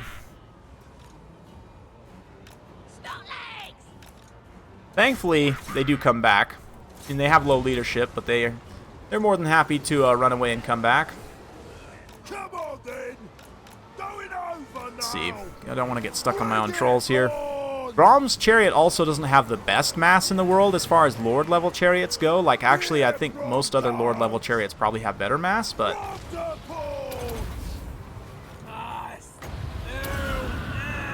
Oh yeah, here we go. All these trolls. The pump wagons. We got the idol. Going to town. Oh yeah. Absolutely love it. Think you could use pump wagons like hounds? Yes. Well, considering that you also have, you know, wolf riders, like, well, we can theory craft a bit here. Yeah, the goblin hype man on the flag. Oh, the snotling. Yeah, he's so cool. I love the hype man.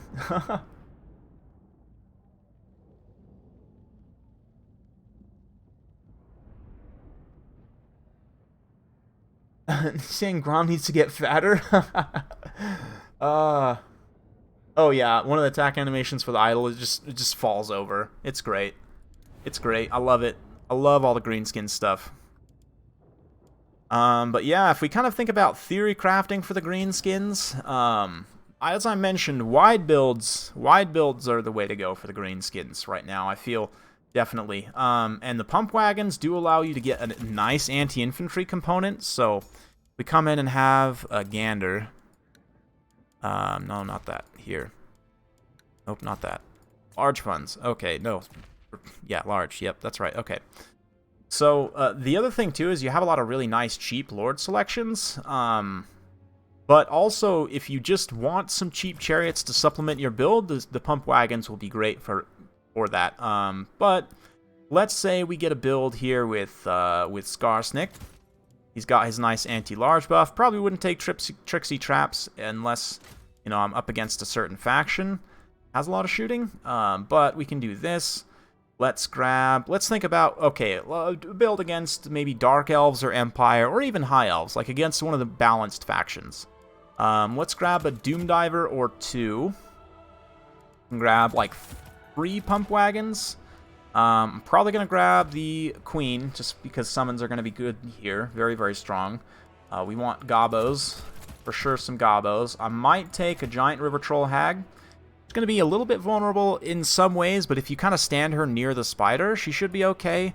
Probably won't take life leeching. The Swamp Breath I often forget to use, and you may not necessarily have a chance to use, so I'm going to go ahead and cut that just for cost's sake. We'll just bring Soul Blight and Spirit Leech to pick away at Cavalry. She does have Assault of Stone as well. I forgot to mention this earlier. She's got Blast and Assault of Stone, which is, you know, it's good. Pretty good. If we have the points, we might come back and grab that. But we will also want some Wolf Rider Archers here. Get some mobility. And we could even grab some regular Wolf Riders. And see, you can get like a full stack of Gobos. We have only a couple of powerful units. But at the same time, like, you know, you can just do so much with this. We can't afford the 8 Peak Loons here. Nice. So we can get one Fanatic. Might actually cut one of these Wolf Riders for just another Goblin. And, like, we have, you know, these Doom Divers we've got to protect. We've got plenty of tools to protect them. Like, yeah, we don't have that much frontline power, but you use this pump wagons like on top of your goblins, and they'll actually do very well in the infantry fight. As you can give them anti-large if they have to fight cavalry. You've got this fermented fungi to help control the battlefield. Spirit Leech will let you pick away at enemy cavalry, and Soul Blight's also going to be very effective in that way as well, helping debuff the armor, so these non-AP units will do a little bit more damage. Spider gives you your terror and more unit models, potentially more summons as well, and just a very strong anti-large kind of protection unit. Skarsnik himself basically has similar offensive output to a Spider, actually maybe even better weapon strength, but yeah, something like this, I think I might actually save this build. Let's save it as number 1 to test for later. So yeah, that's a build. That's a pretty awesome Gobbo build, actually.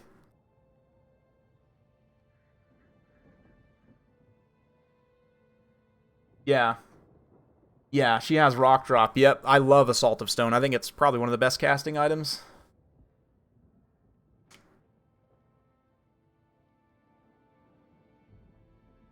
Yes. Yes. Actually, I was already a big fan of the basic goblins, at least for multiplayer before, just because they scale so well with buffs, because of their high model count, and that goes for all goblin units, to be honest. But yes, they do count as more unit models in melee, so the WA, they do build up the WA faster. That is correct. Yep. Yeah, the Hag seems really strong, and I mean, granted, you have to kind of kit her out in the right way, but I agree, the Hag is going to be really strong, and especially considering it's a caster that's not easily sniped. And both characters here are not going to be easily sniped. Now, I just realized actually I am missing. I'm going to only go with one Doom Diver because I don't want to have too much to protect, but I need all my hero slots filled because the Goblin Big Boss is amazing and they need stabbing. Like we want this.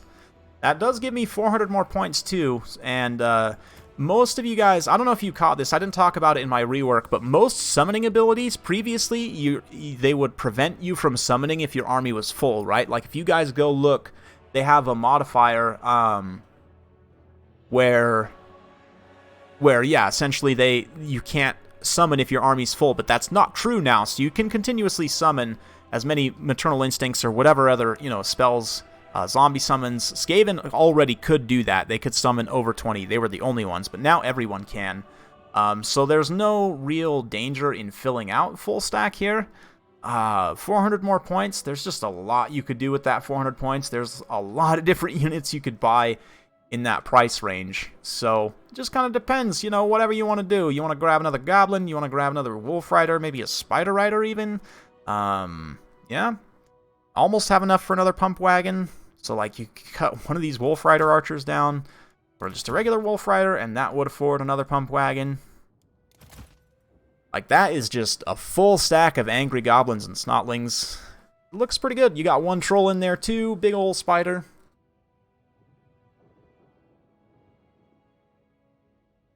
Yeah, so this would actually be a very, very strong build.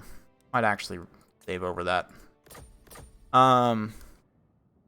Other builds, I mean, you can go wild here. You can honestly go wild. You could go with, like, yeah, a lot of different things. The Snotlings, though, it just gives you that option. If you did want to play around the Rogue Idol, again, I don't think this thing is super cost-effective, but you could kind of play around it to a degree. Now, how would you? How would you play around this? If I were to, like, bring a specific build... I don't know. I'd have to kind of think about it. But just the thing about the Greenskins is you can do so much different stuff right now. Like, I did an Armor Sundering build with Azag. Azag actually, I think, is probably the best Lord now. Him and Wurzag have kind of traded back and forth, best Lord for Greenskins, but I think Azag is back on top. Considering his items are very strong. Slaga's Slashes plus 10 melee attack passively is probably the strongest passive melee attack buff in the game. And Azag's armor is really good as well for Greenskins. Get On With It is good. I don't know, Foe Seeker you could maybe cut, you could maybe keep depending on the matchup, if you want the extra vigor. But yeah, you can do something like this, and with double Big Boss, I ran this build against Lizardmen, where I did this. I had additional, so you've got Armor Sundering from They Need Stabbing, you've got Armor Sundering from Soul Blight, you can come in here, grab the Rusty Errors, a couple of Auric Error Boys, and all of a sudden you've got a nasty Armor Sundering potential You can get, you know, minus 90 armor in total if you stack those 3 things on a character at least. Obviously, they need stab and only applicable to characters, but against somebody like Lizardmen, obviously this is going to be very strong. Chaos potentially as well. I think, honestly, just a lot of matchups you could make something like this work. And then from there, you know, he's kind of just brings some supporting elements. Maybe bring some Wolf Rider archers. Maybe, obviously, some goblins in the front line. We definitely want the 8-peak loons in literally every single build. And we also have enough for a couple pump wagons. And this is the thing about the Greenskins. Like, all of his cheap stuff is so good. You can just make these crazy, wild, super wide builds. And they're totally viable. I don't have any boars, which feels a little bad. But, yeah, it is what it is. You know. We could even... And I do think that a lot of the boar units got buffs. Like, even the regular orc boar boys, like... You compare them to Squig Hoppers, they used to be, like, arguably worse than Squig Hoppers, but now, 48 charge bonus, I think, is very strong for a unit at only 650. Like, that's actually pretty good. Their leadership's not amazing, but, like, one good charge on these guys can pay for themselves to the right unit. 48 charge bonus with armor-piercing damage, 20 AP. That's really, really nice. Really, really nice. Yeah, the Rogue Idol versus Vampire counts, potentially. I could see that. We'll kind of put together a list there, but... Yeah, something like this. Something like this would be good. Might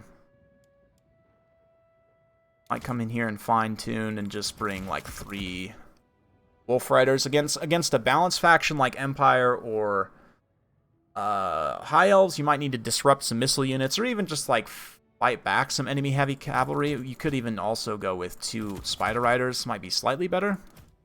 Give them some chevrons. First 2 chevrons are actually very good to buy for Spider Riders, so we'll do that. Yeah, this is a build. And you can do just so many different things. So many different things. Yeah, Boar's armor. Yeah. We could do a pig build. Let's do a vampire accounts build. I'd probably go with Grimgor, honestly, right now, against vampire counts. He's immune to psychology. This Lord nerf, this You're Next, it basically just allows you to tell the enemy Lord to go away, which can be very good. Best of the best, makes him harder to snipe. Leadership buff is nice. Bloodforged armor, I might buy this. Gitsnick, I might. Yeah, let's get Bloodforged armor. And then we'll get the Troll Hag. For magic damage, we definitely want Spirit Leech. And we also want probably Soul Blight as well. I guess we could take Purple Sun, since we're up against a potential, you know, horde of zombies. And then let's get the ROR, the Biggin. And you know what? Let's go all in and also get the ROR Spider. And at this point, we have no points for an army. So, you know, we take just a few units. That is actually really bad. This is way too much. This is way, way too much. I would definitely cut the Queen. And maybe take 2 giants instead. No, just kidding. I might take 1 giant, honestly. But the problem here that we're going to run into is we just have terrible model count everywhere. Like, we could try and supplement that a little bit by just bringing more stuff. But again, this is not like a good thing to do. And that's my main problem with the idol. It's just so expensive. So expensive. And against counts, like, I don't know. Maybe Skarsnik would be better to give it anti-large, or maybe you could even bring the Spider Lord, although, I don't know. I don't know about that. Also, maybe you just take the regular one because it's more going to be maybe more cost-effective, although the ranged attack is definitely nice. Kind of pressure the counts in that way, but I don't know. Honestly, it just feels kind of strange to do this. Feels so low model count. I don't know. Foot of Gork versus Lore of Death AoE. I think Foot of Gork's going to be more consistent than Purple Sun, definitely.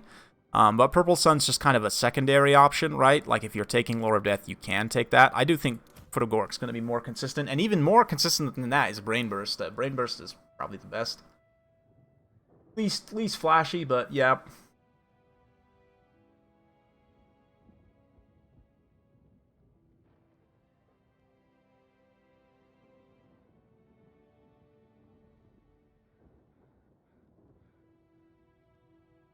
Yeah, it seems best against infantry blobs. Exactly. Which the vampire counts can bring that sometimes, but oftentimes, right, the issue, you don't, like, greenskins don't struggle killing infantry blobs for the most part. Like, your infantry will kill most other infantry, right? Just by and large. And not only that, but you've got tons of other tools for dealing with infantry blobs. So I just don't, I mean, generally your problem is other monsters, right? Which the rogue idol is not good at fighting other monsters. Its attack animations are way too slow. For, again, vampire counts, you're much more likely to face a high-powered enemy monster, and I just think the Arachnarok Queen is going to be a better pick here, unfortunately. Yeah, I don't know. I mean, again, I've only played a couple test games, so I really can't say too much, but I just don't see the idol being used a lot in multiplayer. Like, people generally don't infantry rush the greenskins because it's not a good idea in the first place. You'll just get crumped. So, yeah. Squig Herd Pump Chariot. Yeah, we could do, let's put together a boar build real quick with Wurzag. Because, yeah, boars are actually good now, I think. So we could do something like this. Go. Oh, man, yeah, the Savage Boys have 56. Charge bonus plus Frenzy makes it even higher. So we're going to go with the Savage Orc Boar Boys. And let's get some Savage Orc Boar Boy Biggins, too. Because, you know, thematics.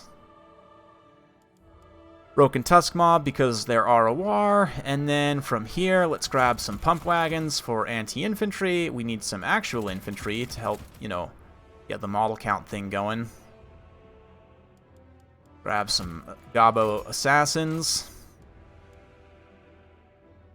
Actually, we're going to cut the Broken Tusk Mob. Just bring six boar units. And some supplemental goblins. Yes. Actually don't have any RORs, which just feels wrong. So we're gonna change that. We're gonna just upgrade a couple units here. We will actually take the Broken Tusk Mob there. Here, we'll upgrade one for the AP Loons.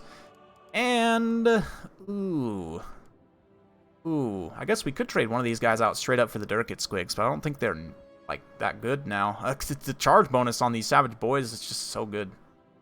So good. I guess we could cut one of these guys out and take the Spore Splotus, technically, as a Regiment of Renown. There's a build. I would like to have some ranged units, though, so maybe we take a couple of Wolf Rider Archers. I also don't have any terror, so this build actually looks kind of weak, but, you know, you could make it work. Playing any games? I could. I just, I prefer to play, like, actual multiplayer games against real humans rather than the AI, because the AI is very easily abused. And right now, I don't think there's anyone that has access that's on that would want to play me. Let me see, actually.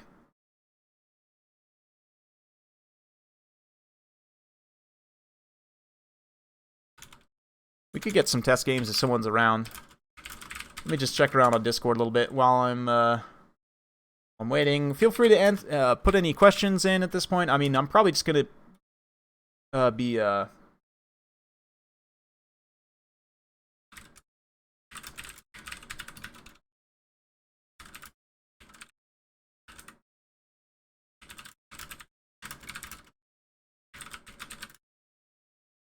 let's see here.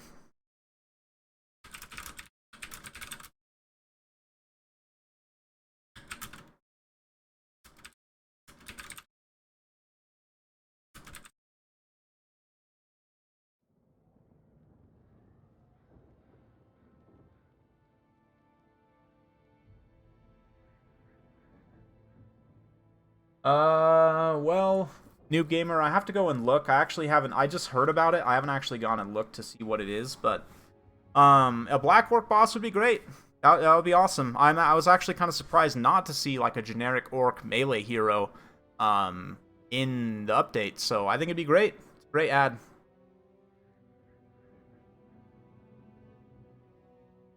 Yep, which race got the better end of the stick? Well, it's definitely no comparison that the Greenskins got the... I mean, they got a giant rework, and, like, tons of their characters got new abilities, and, I mean, it's really not a comparison. That being said, the High Elves getting the Archmage, I think, is something that is really going to take time to figure out Like how do we use this? What's the best way to use this? You know, how does this affect the meta in different ways? Because the selection of magics now. Also, Imrik's going to be really strong, especially on his horse, given his support potential. He's relatively cheap. Like, let me just kind of theory craft a horse Imrik build here. If we want to go super cheap and wide, let's actually grab a Lore Master of Hoeth for our caster. We're going to get Harmonic Convergence, Spirit Leech, and Earthblood. And oh, I'm tempted to grab that magic resistance buff. You know what's interesting? With this Lore Master of Hoeth, with this Lore Master's Cloak, we could actually have 2 Silverin Guards standing next to him, and they would have like 50% magic resistance, right? So that's a possible synergy. I actually didn't even think about that one until now. I had forgot that the Lore Master had this item, but considering the Silverin Guard already have magic resistance, that gives you like Burning Head proof infantry, kind of, or, you know, Penumbral Pendulum proof infantry. I'd have to do some testing to see how much mitigation that actually does, but potentially that's something there. And his AoE, you know, map-wide attack buff will make them hit a little bit harder as well. For thematic sake, we probably want at least 1 dragon. And we also have no Kindle Flame, which is a problem. So you know what that means. Let's get another caster. Where's Lord of Fire? Here we go. And get a nice cheap kit on her. Although with him having spells as well, I think we'll probably cut Spirit Leech and Harmonic Convergence and just take the healing.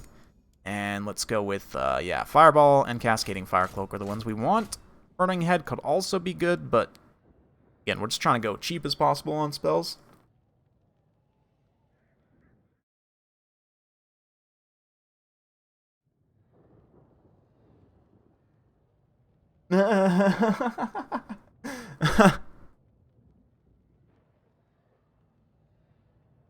Did the generic Orc Lord get a Boar Chariot? No. No, he did not. Nope. No Boar Chariots. No character Boar Chariots for anyone. Maybe they'll add that in at a later date. But anyway, back to this High Elf build here that I was building. Alright, we definitely need the obligatory 4 Reavers. And given the map-wide attack buffs, it actually could be pretty good to take some Lions as well, potentially. But let's go even cheaper. Go nice and wide with some Spearmen. We can take some Archers, maybe? Well, we already have 2 Silverin Guards, so let's actually go 2 Spearmen, 2 Silverin Guard, get a couple Rangers, and then we have the Dragon for Terror. Some Archers, maybe? Kind of feels strange, and I don't know if the Silverin Guard would actually be good here, but it's you know, it's something. Upgrade one of those to a Sea Guard. Or just throw some chevrons around. I don't know, chevrons are not amazingly cost effective as the High Elves.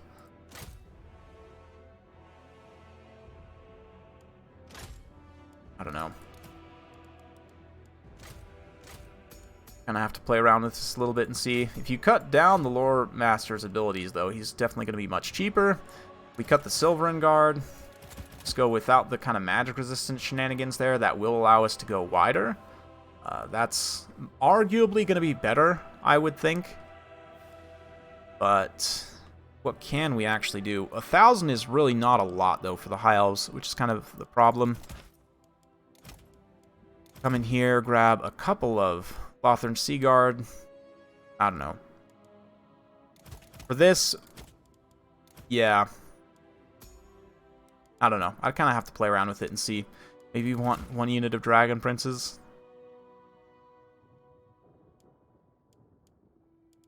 This is also a build. Could actually try that. It's nice and thematic. You have Imrik with his Dragon Princes. And, yeah, you've still got a dragon in the air, a dragon mage even for Kindle Flame. You've got this guy for healing, and he can also help support the frontline engagement, kind of do some anti-infantry work. Just 1 archer for flexibility. Some Illyrian Reavers. You could even come here and maybe like cut one of these Reavers for more archers or something, you know, kind of play around with this build a little bit. Personally, I'm a big fan of the Reavers, though. I would definitely take 4, but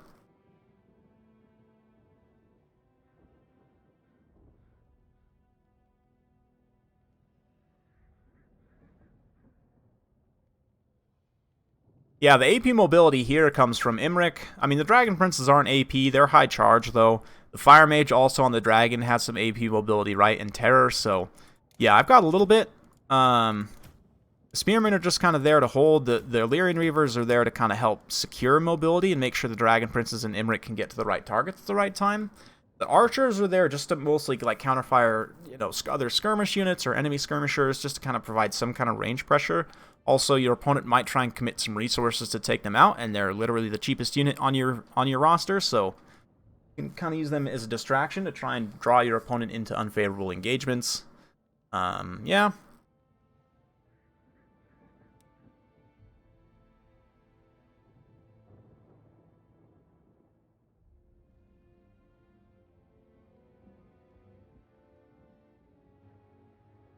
Cut a Reaver and get two Sea Guards. Yeah. Could do that. Almost. Huh. Yeah, Imrik is the free lord. That's correct. Yep. The Rangers are bad. I think they're okay. They're not wildly cost effective, but they're all right. They're better than Dryads. No, Benjamo. No, not at all. Not at all. You must have missed. Maybe you didn't watch my video about the rework, but both Beastmen and Wood Elves got a huge change. All of their units almost can walk through trees, right? Like, let's just to give a little. Oh shoot. Okay. People are messaging me back on Discord. Totally forgot to look. Looks like HDS is going to join us so we can get some test games here in a minute. But, yeah, so, anyway, like, all of these units, you see how they have this little Woodsman trait right here? So, if we go ahead and just quickly load in. Wow, look at this auto-gen build. Look at this auto-gen build. Double Cygor, rank 4 Minotaurs with great weapons. I mean, granted, look at this Wood Elf build. There's no caster. 3 different ranged units, 2 Wild Riders. That's actually not the worst. But yeah, okay. So if I put these guys in the woods, you can see. Let's go ahead and start the battle. Like I can literally put this Cygor inside of this tree here. You see? Just out of curiosity, for testing purposes, if I insert this Cygor into this tree, or insert the tree into the Cygor, I'm not exactly sure. Can I actually throw rocks from inside the tree? Or will it hit the tree? Oh, nope, it will hit the tree in front of you. Okay, so we have proved now a few things with Woodsmen. One, that you can walk through trees. And number 2, that your missiles will not pass through trees. So, yep. Science.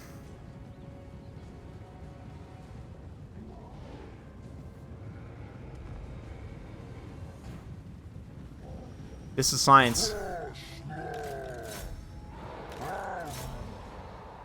Give a nice AI attack order there. We'll throw down the Pit of Shades, you know, here.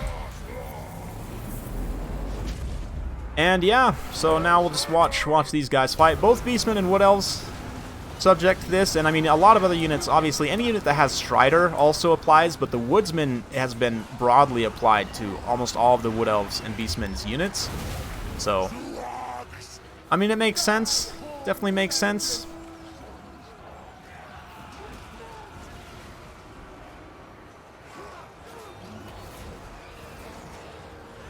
Yeah. Yeah. I would say, and I'm not trying to take shots at anyone here, understand, but you should watch my videos because I didn't do Grimgore as a meme.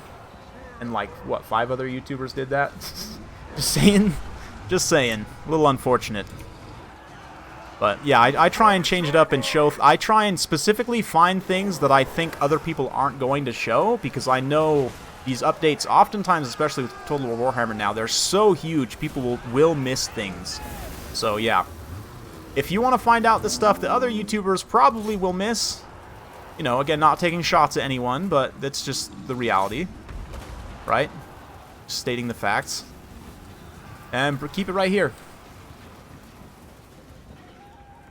I don't have enough more magic for any more spells. It makes me a little sad. But push through, Minos, push through. Get on those Way Watchers. Oh, look at them just get absolutely gatted. A little overshot, but hey, it's okay. It's the thought that counts, right?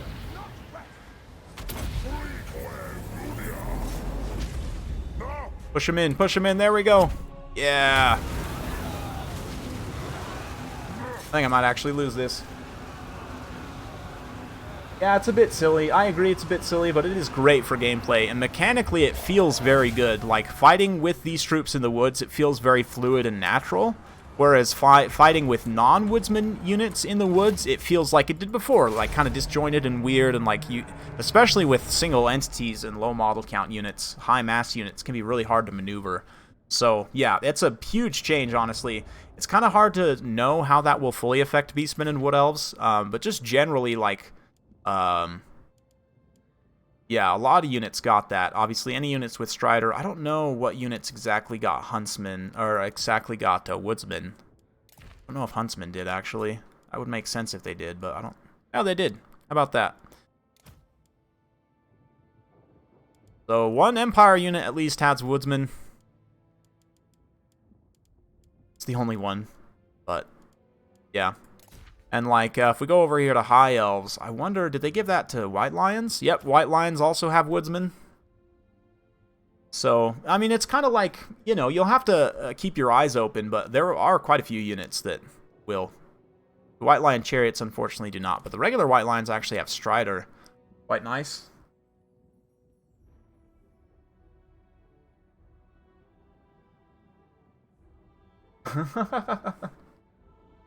I'm not saying I'm better. I'm just saying I will catch things that other people will miss. Right? I mean, I literally, when I get the DLC, what I do is I sit down and literally read through every unit card, like line by line, each ability, read all of the tooltips for everything. That's, I mean, yeah. And not only that, but checking other factions as well. You know, seeing if there were broad changes across the board. But anyway, let's put together a Teclis build. Let's have some fun. I have not put together a Teclis build yet, so let's say this is going to be against Chaos. So we'll want to grab Sword of Teclis for sure. I'm going to hold off on Scroll of Hoeth. Everything else we'll bring. We're going to want the Flammable Archers, and I think I'm going to also bring... Oh, I'm tempted for the Everqueen's Court Guards. They're so expensive, but... they have this extra Power Reserve Banner of Avalorn that you can stack with everything else with Teclis. So we're going to do that. It's pretty expensive, you know, just those 3 units, but we can kind of supplement with some cheap spears, obviously. Let's get Reavers. You guys know I'm a fan of them. Get some numbers there. I don't really want to take any more, like, ranged units, so we'll probably just take more... these guys are, what, 950? That's too bad.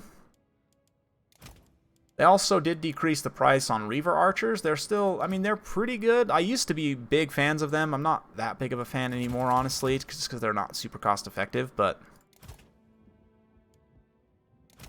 I don't know. Maybe you take a couple Eagles. This is the problem with High Elves. Like, you could take some Rangers, depending... against Warriors of Chaos, like, if we're thinking, again, like, high armor, potentially infantry and stuff, maybe we don't want this many Reavers. I don't know. I'd actually probably go with, like, a Star Dragon. Oh, that's a very kind of certain type of build. Won't say, but yeah, this is super basic. Also, I don't have enough units to protect these ranged. So I could end up having some problems there, but just, yeah, Teclis, man, so expensive up on that Phoenix.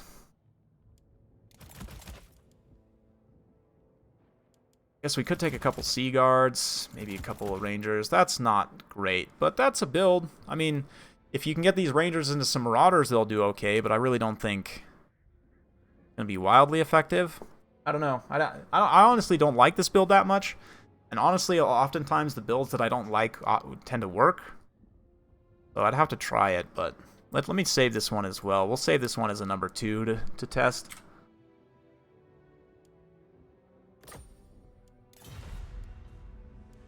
Oh, yeah.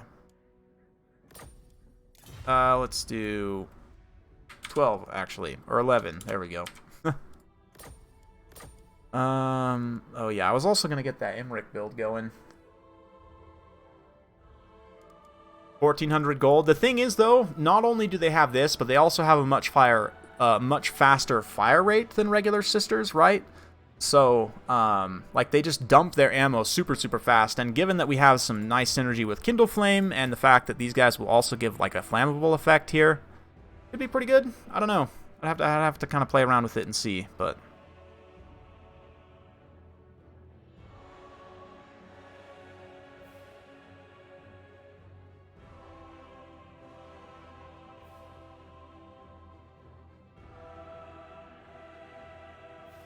yeah, this is a build. I mean, I don't know how well it would work against a good chaos build, but you could try it. Teclis is just so expensive, man. Wait.